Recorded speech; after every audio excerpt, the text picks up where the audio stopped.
Good morning, everyone. We are continuing here in the words of the Mesillas Yesharim, and we are moving along in the Sefer Bli Ayin Hara. We're holding today on the beginning of chapter 15, Tesvav Bedarche Keniyas HaPrishus, the way in which a person will acquire for themselves a life of prishus, of separating from those things that are not necessary. The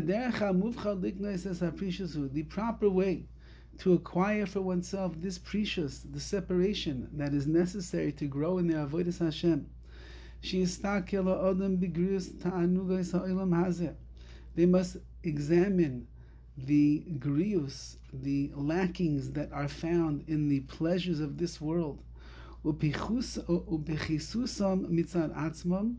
The negative aspects of them,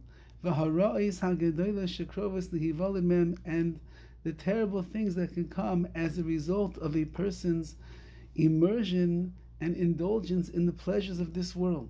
Now again, we mentioned before, it doesn't mean that you can't eat, you can't drink, you can't sleep on a nice bed. It doesn't mean that you have to go on vacation to some swamp area and not enjoy the sun and the beach and the like. What it means is, as we're going to see more in this chapter, that a person just has to be careful if they don't understand that the world was not meant for the indulgence in these things, but rather the world was meant to cleave to Hashem.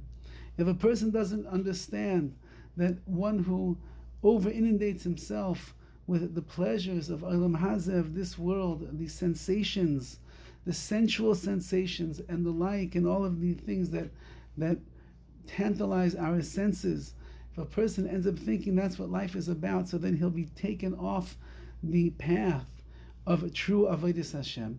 And therefore, one of the ways that we accomplish that is by being parish. We separate in the areas that we are able to. This, that a person's inherent nature, it tilts them in these directions of the pleasures of the world, until a person needs a lot of tricks and a lot of plans in order to remove himself and separate himself from these things. These are it's the seduction of the eyes that fool a person in what he sees. When he looks at a piece of cake, when he looks at a physical sensation, when he looks at a monetary gain, all these things, they look very tantalizing to the eye. They look very sweet. They look very pleasurable. L'chor, that's what it would seem to be. However, a person has to know that whatever it looks like in the world with all of these pleasures, how they look so incredible that you're going to actually enjoy it more than it's going to hurt you. This is exactly what brought about the original sin of Adam and Chava. Ke'edus ha'kosav, like it says in the verse. They weren't supposed to eat from the tree of knowledge of good and evil. But it says, the woman saw that the fruit was good for eating. It was desirous to her eyes. And she took from the fruit which she was not supposed to take, and she ate it, and then she gave it to her husband as well. So the Eitz Hadas, the tree of knowledge of good and evil, it had this aspect of it where it appealed to the eyes of the woman and to the man. It made it look like it was so satisfying and so tempting and tantalizing.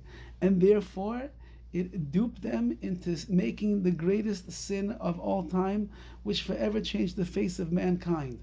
Says the Ramchal, nothing has changed. The whole world, with all of its sensations and its pleasures, and the tanugim and the delights that are out there in the physical world, they're constantly seducing the eyes of a man, of a woman, and trying to convince them that this is what life is all about.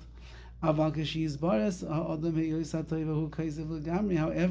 when a person clarifies for themselves that indulgence in these pleasures of the world is nothing more than fully deceitful and crooked,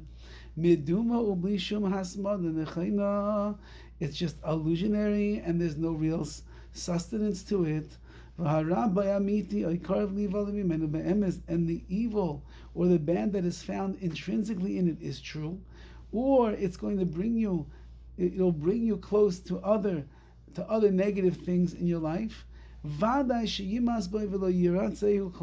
Certainly, once that you realize how detrimental a indulgence in this world can be, then it will become something that is repulsive to you, and you will not have a desire or a whim to acquire these things for yourself, because you know what's it hurting. At the end of the day, the most important thing to me is my relationship with Hashem. I want to make sure that I'm close to Him. And if I'm going to overdo it in these areas, then it's going to damage that relationship. And then the Ramchal is writing over here, the more that a person studies and examines and looks and calls the spade, and pulls off the mask over here of the pleasures of this world, they begin to tell themselves, what's even the point? I'll take the minimal. I don't want to take any extra, because I want to make sure that my connection to HaKadosh Baruch Hu is unadulterated. A person has to teach themselves how to think like this. You must recognize the weakness of all these pleasures, the undermining weakness of them, what they do to your life, v'shikram, and their falsehood. Until on their own it becomes repulsive to you, and it will not be difficult to send these things away. You'll say to yourself, I don't need it. I don't need the extra donut. I don't need the extra fancy things on the car. I don't need the bigger house. I don't need the vacation over here, which is over the top. I don't need the pizza, 7 pieces, 6 pieces, that's enough. I don't need 17 scoops of ice cream, 16, that's enough. Again, as we're trying to describe over here, every person will have to do what is comfortable within their realm of reality. But at the bottom, the end of the day, says the Ramchal, a person has to be careful to remind themselves that the ikar pleasure, the main pleasures in this world, are the spiritual delights that a person has when they are close to HaKadosh Baruch Hu.